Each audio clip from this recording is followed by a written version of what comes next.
Let's discuss beginning of Renaissance.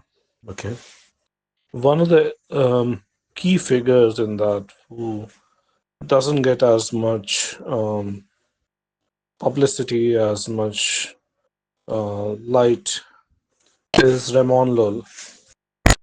He is a fascinating figure bridging the medieval era and very early Renaissance period. Some people would like to consider him sort of the one of the last great scholars of medieval era, and some would like to consider him one of the first ones of Renaissance. He represents the transition. He lived a life rich in intellectual pursuit as well as spiritual seeking. Unlike most thinkers, philosophers, scientists, engineers who would be irreligious, Lull, true to his time, he lived somewhere between 1232 to 1360. That was a period of religions, right? There was Reconquista in Spain, which was ongoing, which means Christians were defeating Muslims, and there were again Christian kingdoms back in um, pushing back the Moorish presence. So there was a lot of both conflict, but a lot of contact between different cultures, and that dynamic profoundly influenced Lull. There was a rise of scholasticism with emphasis on logic and reason, which shaped that intellectual pursuit. Universities were just emerging. Big universities were becoming centers of learning, and there was growing interest in reconciling faith and reason.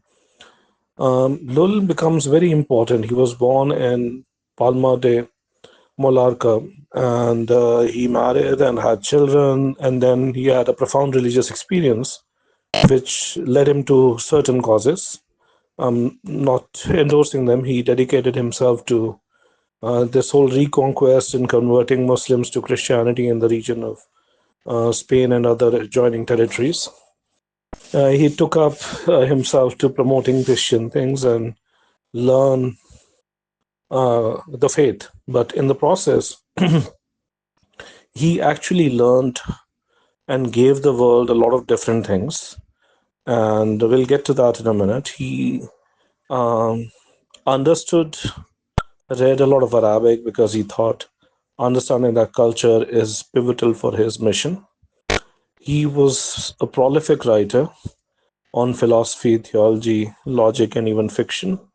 And unlike others of his time, because he was passionate about communicating his ideas with as wide of audience as possible, he used all different means. His work, Ars Magna, was his most famous work. It was a complex system of symbols and logic operations intended to demonstrate the truth of Christianity and facilitate conversion. Now, that part is up to faith, and that's not something which has had huge impact on AI. But the fact that there was logical operations, some of you who may not even be from the field of AI would understand what does and mean, what does or mean, what does nor means, right? So there were logical operations, there were symbols. And the idea was that you can create a universal method for acquiring knowledge and pursuing anything through reason. That's a great leap forward, right? That's saying that once you have this, you can have logical machines which can learn. He wrote on other topics also, theology, medicine, mathematics. There are some of his writings which are in form of dialogues, allegories, novels. He had some huge contemporaries. Think of his time period. Thomas Aquinas, Albertus Magnus were developing influential systems of thought also during his time, but he um, differed from them, and he also shared certain things. The sharing was that they were all interested in reconciling faith and reason. Unlike the modern approaches where science has gone on a different trajectory than faith, um, he interacted with scholars and theologians of Islamic world despite his mission to convert everyone to Christianity.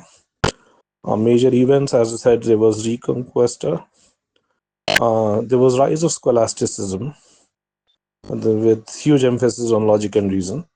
There was papal support to him. Pope supported him, and Lulz traveled across his known world in Europe and Mediterranean region, Arab world. So he kind of got to know a lot about various cultures. And what he essentially came up with is he came up with in his Ars Magna, which we discussed previously.